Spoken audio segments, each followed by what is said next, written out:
This recipe is from the Riva del Garda manuscript of Maestro Martino's Libro de Arte, Coquinaria, The Art of Cooking, from around 1465.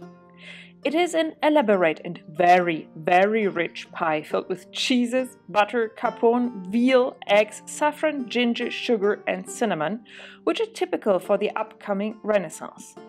I have scaled down the recipe to household quantities.